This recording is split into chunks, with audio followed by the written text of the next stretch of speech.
우리 주님 앞에 오신 우리 모든 성도님들을 진심으로 환영합니다.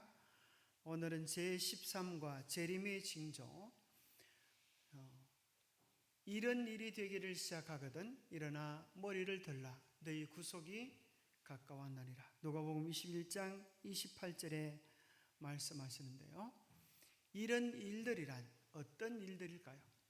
예수님의 재림의 징조들은 구체적으로 어떤 것들이 있습니까? 크게 두 가지로 나누면은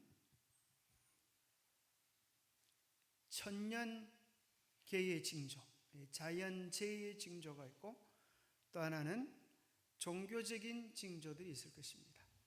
이 세상의 자연재해들의 징조를 볼 때 참으로 우리는 특별히 이상기온들의 형편들을 우리는 자주 접하게 됩니다.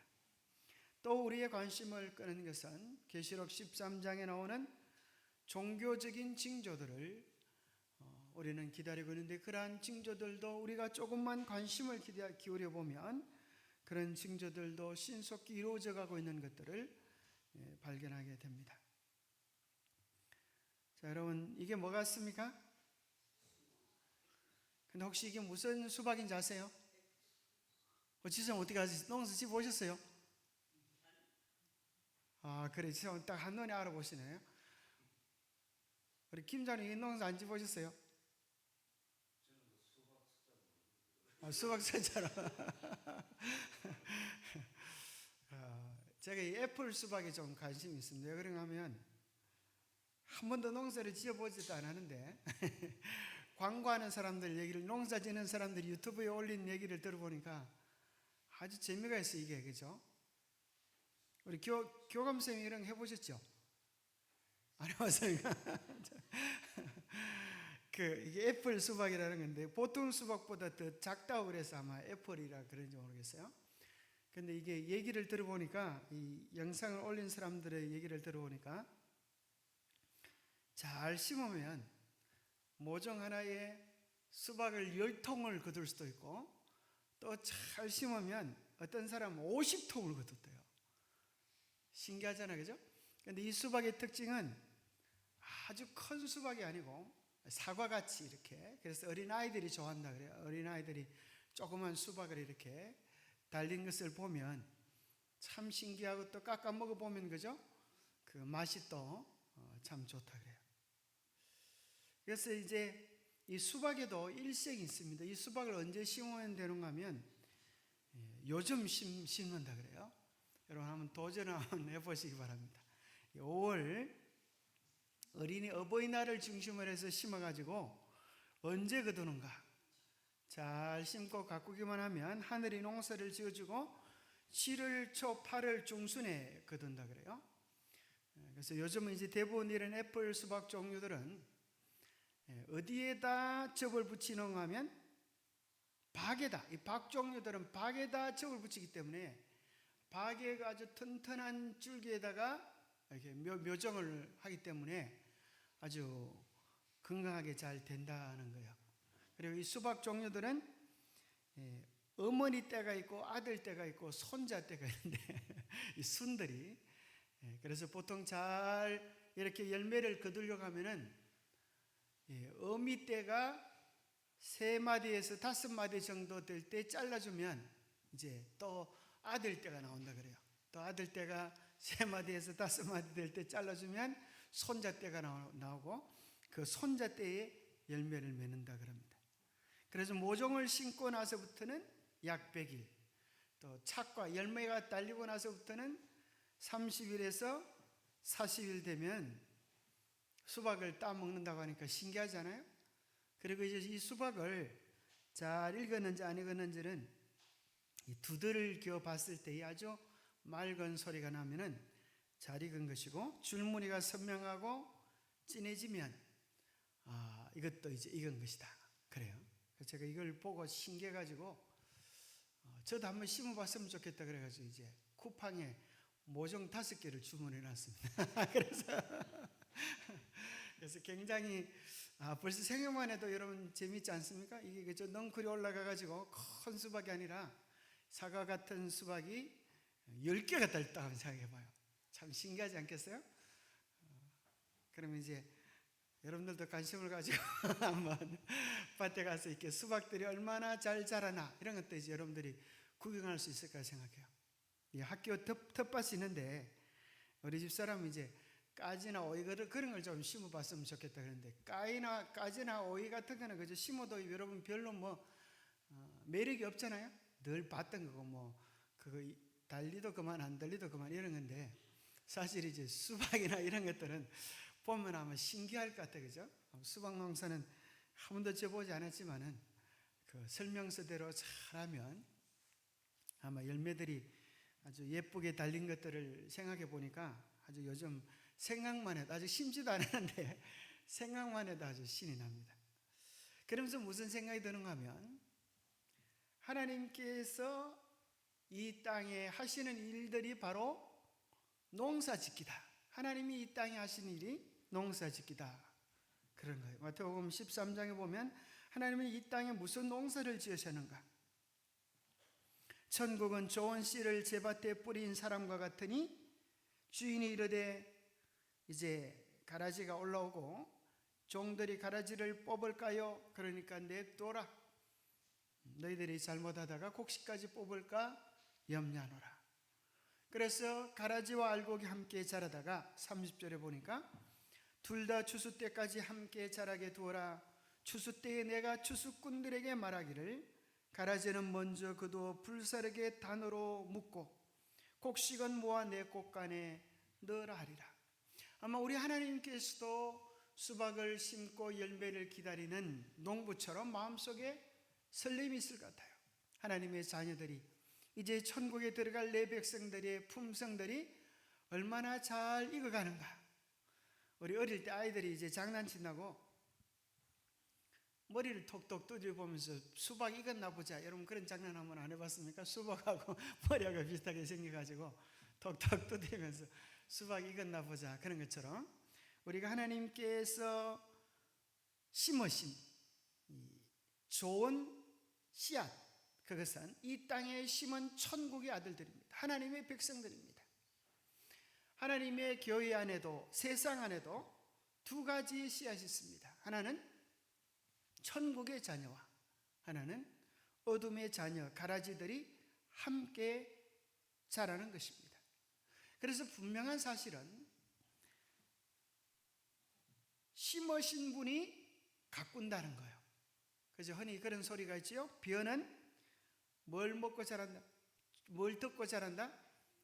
주인의 발자국 소리를 듣고 자란다. 대부분 이 곡식들이 주인의 발자국이 얼마나 중요한지, 그 발자국이 얼마나 자주 가느냐에 따라서 건강한 열매들로 맺혀지죠. 그래서 쌀 한 톨이 얻어지기 위해서는 주인이 몇 번 손길을 가야 된다 그래요? 쌀미자에 보면은 그 숫자가 적혀 있죠. 88이라고 하는 숫자가 쌀미자에 적혀 있습니다. 그래서 88세를 미수, 쌀의 나이다 그렇게 이야기하죠. 그래서 쌀 한 톨을 얻기 위해서도 88번 농부의 손이 가야 합니다. 그런 걸 생각해 보면 이 땅에 인류를 심으신 분이 인간이 죄로 말미암아 병들었을 때 이 땅에 오셔서 그 병을 제거해 주시고 십자가에 달려 돌아가 주시는 구속의 은혜를 베푸십니다. 그럴 뿐만 아니라 여러분 한번 생각해 보세요. 농사를 잘 가꾼 사람이 추수하러 올까요, 안 올까요? 그저 늘 가꾸기 위하여, 그 밭을 가꾸기 위하여 매번 관심 있을 때마다, 틈이 날 때마다 그 밭에, 그 텃밭에 왔던 주인이 곡식이 잘 익었을 때 그대로 올까요, 안 올까요? 그죠? 곡식을 위하여 애쓰고 수고하는 것도 마다하지 않고 왔었는데 곡식이 잘 익었을 때 그대로 오지 않을 수가 없겠죠.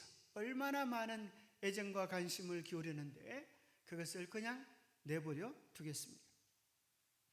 그래서 계시록 14장에 보면 우리 주님이 오시는 때를 표현하기를 뭐라고 표현하는가 하면 낫을 휘둘러 거두소서, 땅의 곡식이 다 익어 거둘 때가 이르렀음이니이다.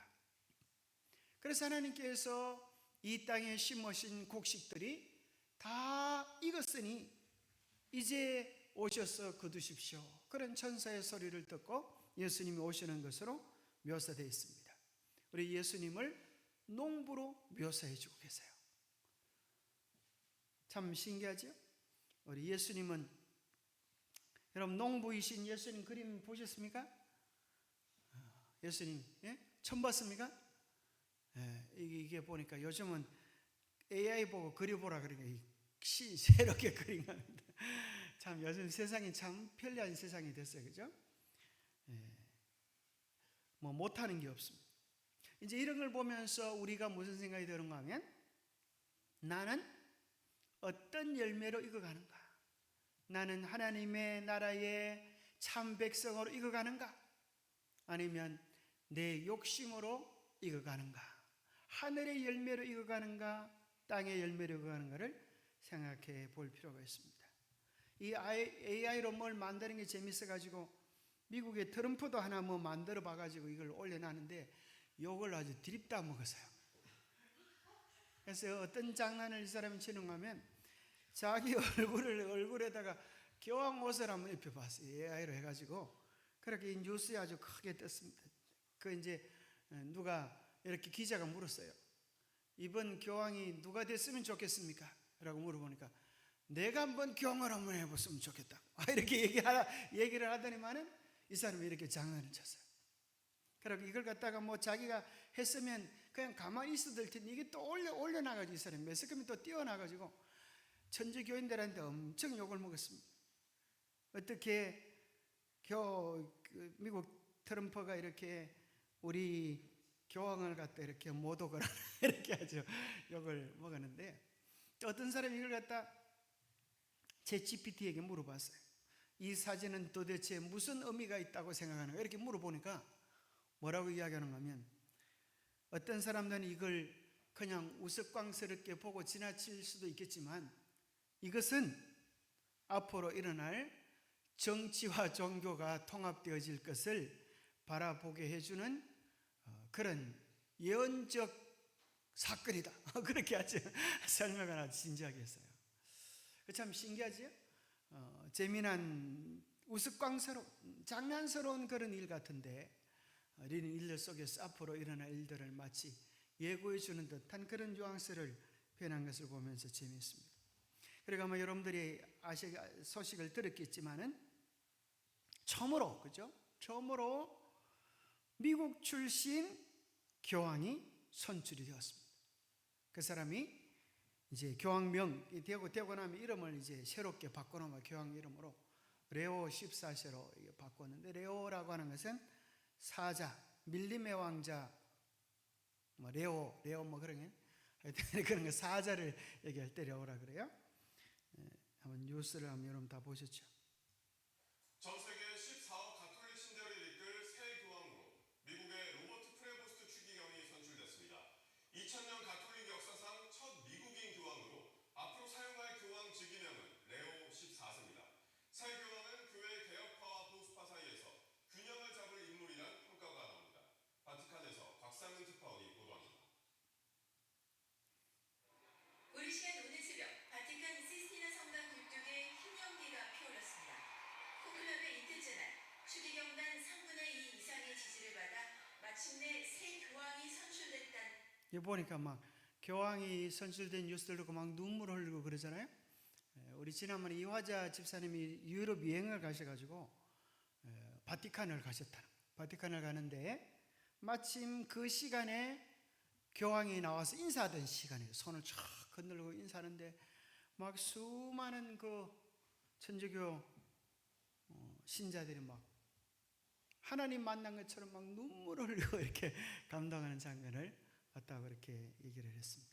그러니까 아마 그분들은 마치 교황을 정말 하나님 뵙듯이 그런 마음을 가지고 보는 것 같아요. 분명한 사실들은 아무래도 정말 요한계시록 13장에 예언되어진 것처럼 미국과 교황이 손을 잡고 마지막 일들을 전개할 터인데, 미국에서 대통령이 아니고 교황이 나온 것들은 훨씬 더 이런 일들을 하기 더 쉽도록 만들어질 것이 아닌가. 미국이라고 하는 것 자체가 종교의 자유를 위하여, 그죠? 천주교의 탄압을 피하여 그렇게 나갔던 나라인데, 미국에서 처음으로 교황이 나왔다고 하는 것도 세상이 깜짝 놀랄 만한 역사적 사건인 것 같습니다. 마태복음 24장 32절에 보면 무화과 나무의 비유를 배워라. 그 가지가 연하여 지고 잎사귀를 내면 여름이 가까운 줄을 아나니 너희도 이러한 징조가 이루어지는 것을 보면 예수님 오실 때가 가까운 줄을 알고 준비하라, 그런 뜻이죠. 우리 김석근 장로님 카톡에 보면은 이런 글이 있어가지고 너무 좋아가지고 제가 옮겨봤는데, 그날이 오면 보니까 여러분 카톡에 이렇게 프로필에 집어넣은 내용들을 말 집어넣은 사람들이 그걸 보는 것 같아요, 관심 있게. 그래서 그것이 하나의 어떤 전도 내용이 또 될 수도 있어요. 예? 아, 뭐라? 아, 시 이거 누가 적은 거예요? 이게 옛날에도 있었어요. 장영대 목사님은 직접 저작하지는 않고 옛날에 이런 얘기를, 옛날 홍병환 목사님이 전도회 때 이런 거 한번 하신 이런 내용들을 아마 장영대 목사님이 직접 제작하지는 않고 살을 좀 붙였는지 오래전부터 전해왔던 그런 우리 교회에 있는 내용인데 참 뜻깊은 내용이죠.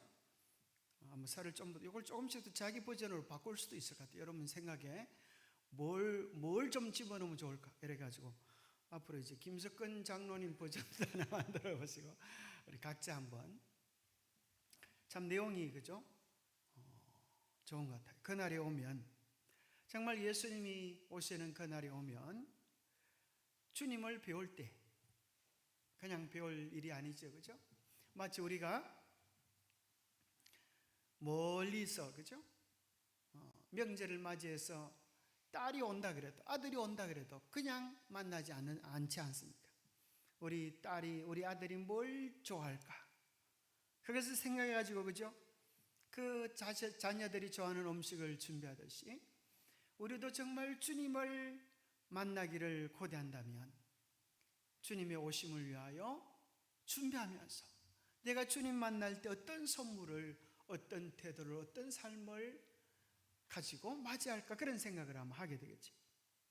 그 내용 속에 이런 내용이 있는 것 같아요. 그날이 오면 그분 앞에 자랑할 것이 있어야 합니다. 그죠? 예수님 오실 때 우리 예수님 만나서, 예수님, 내가 이렇게 예수님을 기다렸어요. 내가 이렇게 예수님의 오심을 사람들에게 얘기했어요. 내가 예수님 전하다가 이런 구박도 먹었는데 예수님 저 참 잘했죠. 그죠? 내가 예수님 사랑한다고 이렇게 남들이 알아주지 않는 이런 일도 했어요. 예수님 저 참 잘했죠. 이런 일들을 얘기할 때 예수님께서 얼마나 기쁘실까요? 그죠? 그날이 오면 그분의 질문에 대답할 참된 언어가 있어야 합니다. 예수님이 아마 우리를 만나면, 그죠? 예수님께서 뭘 여쭤보실까? 내가 너에게 준 시간을 어떻게 사용했니? 우리 달란트의 장에 보면은 하나님께서 물으실 것에 대하여 나와 있잖아요. 우리 시간에 대하여, 하나님께서 우리에게 주신 재능들에 대하여, 하나님께서 우리에게 주신 물질들을 어떻게 사용했는가, 그런 걸 물을 때에 우리가 대답할 것이 있어야 합니다. 또 특별히 하나님께서 뭘 물으실 것인가 하면 우리의 자녀들에 대하여도 물으실 거예요. 그죠? 그래서 하늘에 가지고 갈 것이 꼭 두 가지인데 흔히 그러잖아요. 그죠? 우리의 품성과 자녀들이다. 우리의 자녀들을 신앙 안에 두게 잘 두고 있는지 점검해야 할 것이다. 그날이 오면 그분의 앞에 서 있는 내 손등에 수고의 땀이 있어야 합니다. 그날이 오면 그분을 주목하는 내 눈에 이웃을 위해 흘린 내 눈물이 있어야 합니다. 그날이 오면 그분이 만지시는 내 몸에 섬김의 상흔들이 있어야 합니다. 그날이 오면 그분의 생명책에 그가 부를 내 이름이 적혀 있어야 합니다. 참 아주 감동적이고 또 한편으로 엄숙한 말씀이죠. 그날이 오면 그분의 생명책에 그가 부를 내 이름이 적혀 있어야 되지 않겠습니까? 그죠? 그래서 결국 세상의 마지막 때는 둘 중에 하나가 지워질 거예요. 내 이름이 지워지든지 뭐가 지워지든지 죄가 지워지든지, 그걸 도말이라고 그러죠. 죄의 도말, 성소 정결을 통하여 죄의 도말이 이루어지든지. 그래서 하나님의 백성들은 뭐 할 때 지금 살아가고 있는가 하면 대속죄일 기간 속에 살고 있죠. 그래서 유대인들이 실제적으로 매년 대속죄를 경험할 때 그들은 그렇게 인사한다는 거예요. 이 기간에 당신의 이름이 하늘에서 확정되기를 기다립니다. 혹은 축복합니다. 그렇게 되기를 소망합니다. 유대인들이 그런 인사를 한다는 거예요. 대속죄를 맞이할 때 하늘의 이름이 다시 확정되어져서 하나님의 자녀로 확정되어지기를 그렇게 고대한다는 거예요. 그런데 한 유대인 랍비는 당신은 이 대속죄일에 당신의 이름이 확정될 것을 믿습니까? 확신합니까? 라고 물을 때에 아주 유명한 랍비가 그렇게 이야기했다는 거예요. 이 사람이 죽기 전이었는데 나는 내 이름이 정말 나는 정말 경건하게 살았고 진실되게 살았지만 나는 내 삶을 되돌아볼 때 내 이름이 그곳에 확정되어졌는지에 대한 확신을 가질 수가 없습니다. 왜냐하면 우리는 다 연약한 죄인이기 때문입니다. 그러나 우리가 가질 수 있는 확신은 뭐 때문에요?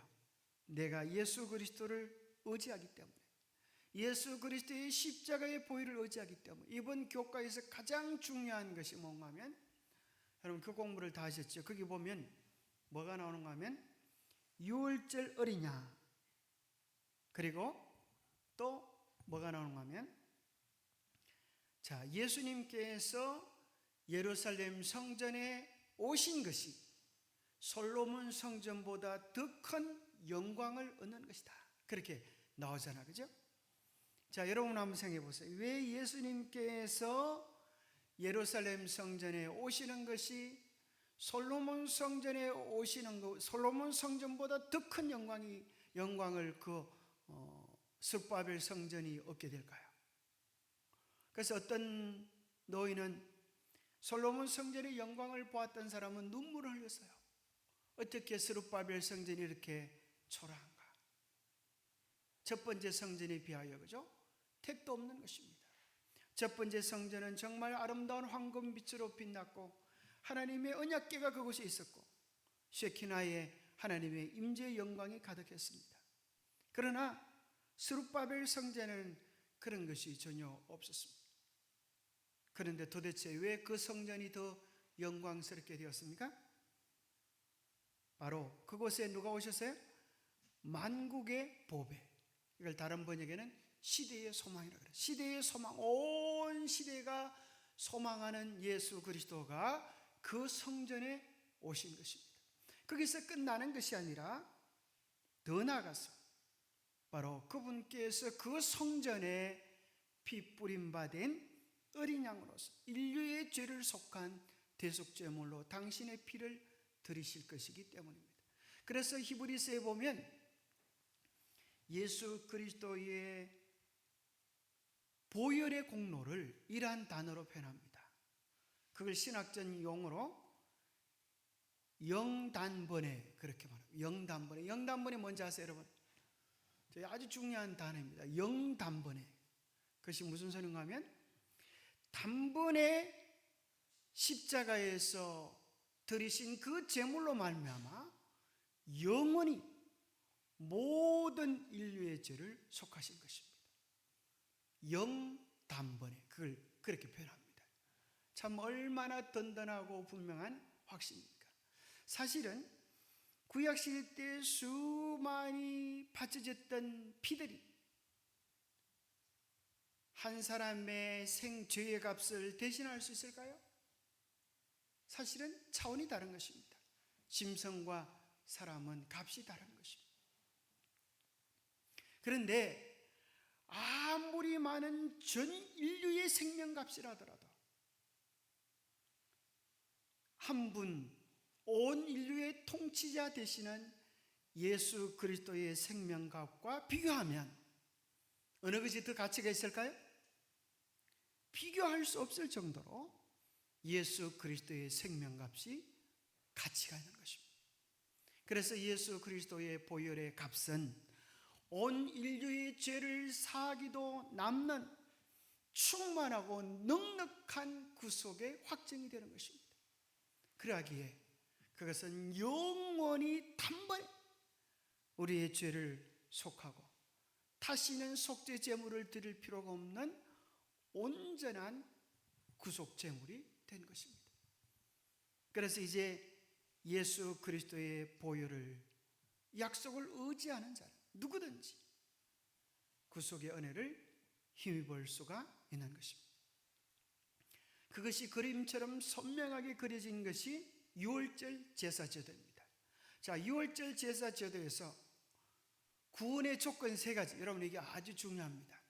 교과 공부 시간은 아니지만 너무나 중요하기 때문에 자, 우리가 기억해야 될 것이고 또 이것이 남들에게 소개할 수도 있는 것입니다. 자, 유월절 제사를 통하여 구원 얻을 수 있는 조건 3가지가 뭐죠?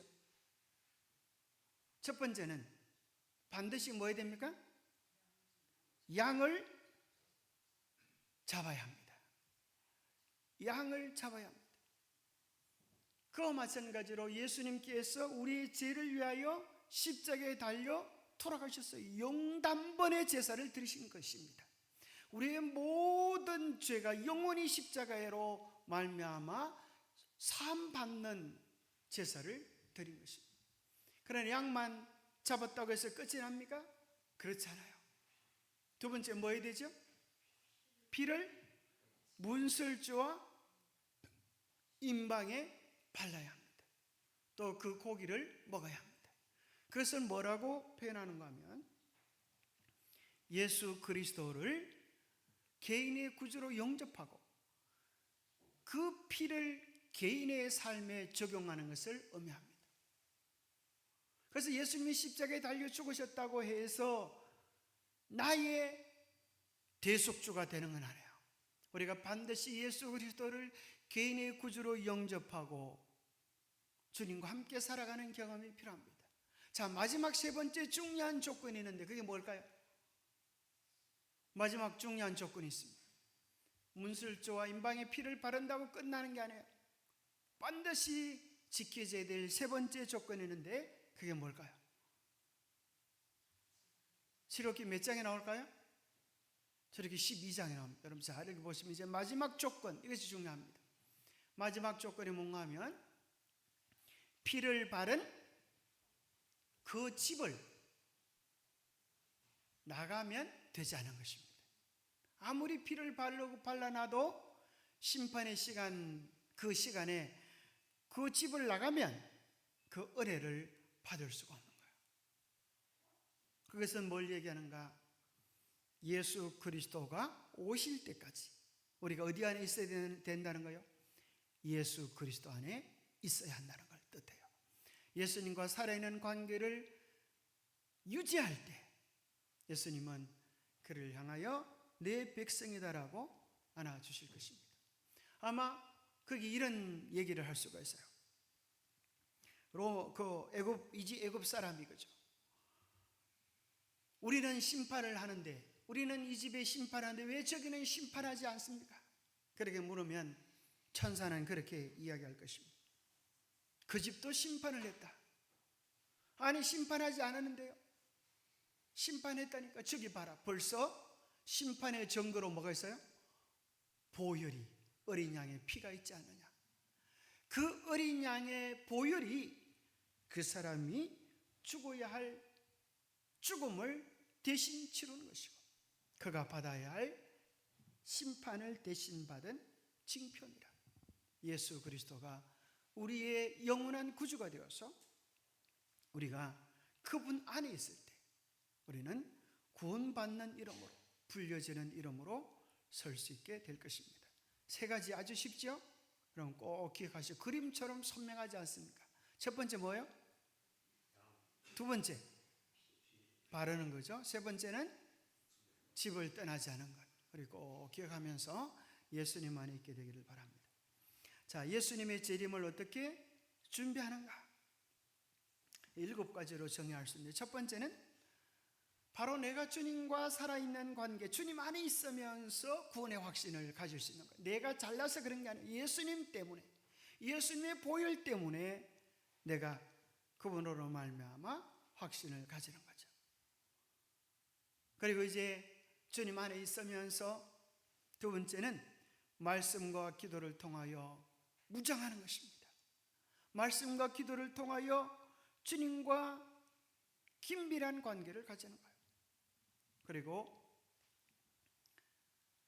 계시록 14장 12절에 나오는 것처럼 성도들의 참 특징인 하나님의 계명에 순종하는 것입니다. 네 번째는 계시록 18장에 나오는 것처럼 바빌론 가운데서 나오는 삶, 세상을 사랑하는 마음 속에서, 세상을 사랑하는 정신에서, 세상의 철학 속에서, 내 고집, 내 생각 속에서 나와서 온전히 예수님 중심, 말씀 중심으로 살아가는 것. 그 다음에 다섯 번째는 하나님께서 원하시는 아름다운 신앙의 공동체 안에서 그리스도의 사랑으로 서로 사랑하는 것. 여섯 번째는 세상을 향하여 복음을 전파하고 선교적 헌신의 삶을 살아가는 것. 마지막으로는 이 땅이 전부가 아니라 하늘에 속한 소망을 품고 살아가는 것. 이것이 예수 그리스도의 재림을 기다리는 건강한 재림신앙의 핵심적인 모습이 아닐까, 그렇게 생각해 봅니다. 우리가 얼마 전에 있었던 사건을 통하여 이런 내용들을 들었죠. 그죠? 2,300만 명. 우리나라 인구의 절반 이상이 SK텔레콤 사용자인데 유심 정보가 해킹되어 가지고 아주 큰 소동을 일으킨 적이 있습니다. 이런 내용들을 보면서 우리는 어떤 일들을 생각해 볼 수가 있는가 하면 앞으로 이보다 더 끔찍한 일들이 일어날 수 있다는 것. 정언에 보면 마지막 때가 되면 우리가 그렇게 정성 들여 모아놓았던 재정들이 하나님의 사업을 위하여 바치지 않았던 그런 재정들이 삽시간에 없어질 때가 올 수도 있다. 그런 표현에 대한 내용들을 여러분도 보신 적이 있을지 모르겠어요. 그러니까 요즘 세상은 참 희한한 세상이에요. 그죠? 여러분이 다 중요한 것들을 내가 은행에 갖다 놔서 안전하다고 생각하지만 그 속에도 도둑놈이 있어가지고 지도 새도 모르게 하루아침에 부단하는 일들도 있는 것을 보면서 우리가 우리의 소망을 날아갈 것 같은 세상에 두지 아니하고 하늘에 두게 되기를 바랍니다. 이러므로 너희도 예비하고 있으라. 생각지 않은 때에 인자가 오리라. 생각지 않은 때에 인자가 올 것입니다. 그때에 주님께로부터 칭찬받을 수 있는 그런 소망의 삶을 살아가도록 이제 우리의 마음을 하늘에 두고 아브라함처럼 더 나은 본향을 사모하며 준비하며 살아갈 수 있게 되기를 바랍니다. 마태복음 24장 36절에 보면 그 날과 그때는 아무도 모르나니 하늘의 천사들도 아들도 모르고 오직 아버지만 아시느니라. 자, 왜 예수님께서 이런 말씀을 하셨을까요? 이것은 유대인의 풍속에 의한 결혼 제도를 빗대어 말씀하신 것입니다. 이제 신랑 신부가 약혼을 하고 신랑이 떠납니다. 그리고 언제 돌아올지는 아버지가 결정합니다. 신부는 웨딩드레스를 준비하고 언제 부르든 신랑이 왔습니다. 맞으러 오세요. 그 소리가 나면 자다가도 벌떡 일어나서 그 옷을 가지고 신랑을 맞을 준비를 하고 그때부터 기다리기 시작합니다. 예수님이 가실 때 바로 요한복음 14장에서 그 말씀을 하신 거예요. 너희는 마음에 근심하지 말라. 하나님을 믿으니 또 나를 믿어라. 내가 가서 처소를 예비하면 내가 다시 와서 너희를 내게로 영접하여 나 있는 곳에 너희도 있게 하리라 약속하셨는데, 이 약속이 바로 유대의 풍속에 근거한 것입니다. 그래서 어느 때가 되어지면 이제 아버지가 이 권한을 가지고 아들에게 이야기하는 것입니다. 아들아, 이제 너희의 신부를 데리러 가자. 그렇게 하면 이제 아버지가 아들과 더불어서 신부집으로 오는 그런 풍속에 근거 있는 것입니다. 자, 그런 것들을 통하여 우리는 언제든 예수님을 맞이할 신부로서 우리가 준비해야 될 것을 생각해 볼 필요가 있습니다. 그럴 뿐 아니라 각시의 대쟁투 상권 제1장에 보면 예루살렘 멸망에 대한 내용을 다루면서 하나님께서 이 세상 마지막에 일어날 이야기들을 언급하고 계십니다. 우리가 기억해야 될 사실은 예루살렘도 무너질 수 있다는 거예요. 그죠? 왜요? 왜 예루살렘이 무너졌지요? 예루살렘을 누가 무너뜨렸습니까? 사실은 로마 군인이 무너뜨린 게 아니라 누가 무너뜨렸어요? 예루살렘 안에 사는 사람들이. 그들이 예수 그리스도를 몰아냈어요. 성전의 주인이신 예수 그리스도를 몰아냈습니다. 그러면서 예루살렘의 의미를 잃어버렸습니다.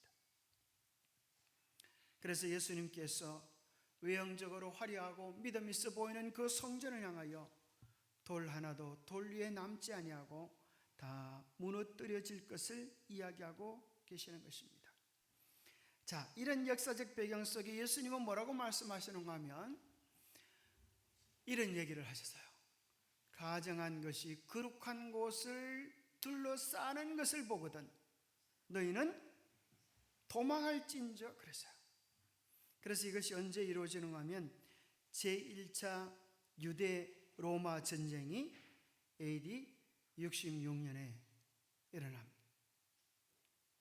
그때 우리 대쟁때 보면 세스티어스라고 하는 장군이 이제 예루살렘을 포위했다가 그 포위망을 까닭도 없이 풀고 퇴각을 합니다. 그 당시 어떤 역사적인 기록들을 보면 베스파시아노스, 또 티투스, 이분이 부자지간이요. 타이투스라 그러기도 하고, 이들도 함께 와서 이제 전쟁을 하는데 로마가 아주 이스라엘의 기습 때문에 아주 어려움과 곤욕을 당합니다. 그래서 더 화가 나가지고 이제 예루살렘을 포위해서 완전히 박살내려고 하는 그 순간에 갑자기 원인 모를 이유로 그들이 퇴각을 하는 것입니다. 그래서 누가복음 21장 20절에 나오는 너희가 예루살렘이 군대들에게 에워싸는 것을 보거든 그 멸망이 가까운 줄을 알라, 그렇게 이야기하시는데 갑자기 로마 병사들이 포위를 풀고 퇴각합니다. 거기에 대하여 요세푸스라고 하는 유대 역사가는 기록했죠. 세스티어스는 예루살렘을 포위하고 공격하다가 함락시킬 수 있는데도 불구하고 사람들의 예상과는 반대로 아무 이유도 없이 포위했던 것을 풀고 퇴각하였다. 여러분들이 역사에 대한 문헌들을 찾아보면 왜 그 사람들이 퇴각했을까요?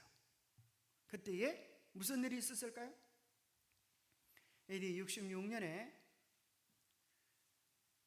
네로 황제가 자살을 합니다. 자기를 해요.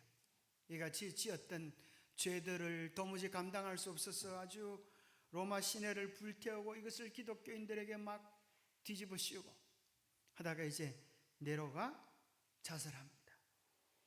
이때 전쟁 행터에 있던 베스파시아노스가 이제 돌아와서 황제가 됩니다. 그리고 AD 70년에 다시 그의 아들 타이터스를 예루살렘으로 보냅니다.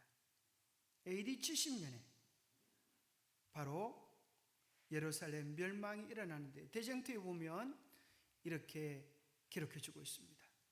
예루살렘의 성전이 너무 아름답고 참으로 성스러워 보여서 그는 할 수만 있다고 하면 그 성전을 파멸해서 건져고자 애를 썼다고 합니다. 그래서 가급적이면 그 성전을 보호하도록 했는데 그의 명령은 무시되었다.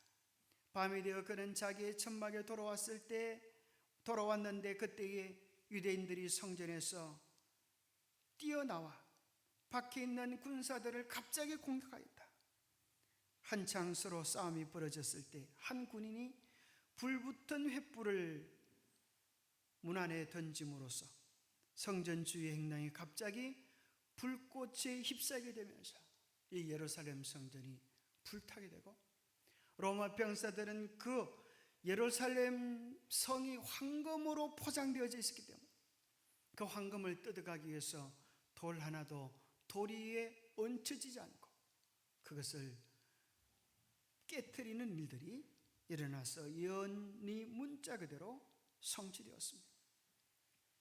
그때를 보면서 클라크 박사는 이렇게 기록했습니다. 예루살렘의 멸망에 있어서 한 사람의 그리스도인도 죽임을 당하지 않았다는 사실은 실로 놀라운 일이다.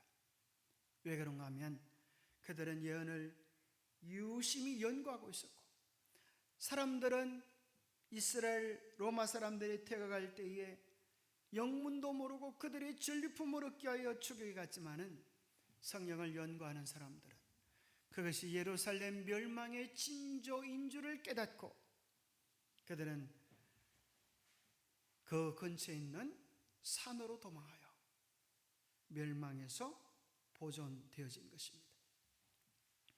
오늘날 이 세상의 징조들을 살펴보면서 두 부류의 사람들이 있을 것입니다.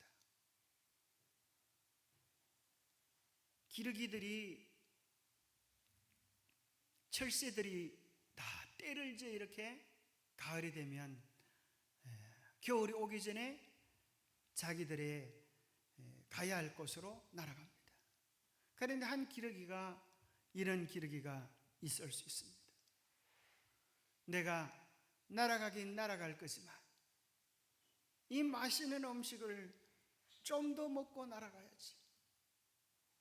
이 맛있는 것을 어떻게 그냥 두고 갈 수가 있어?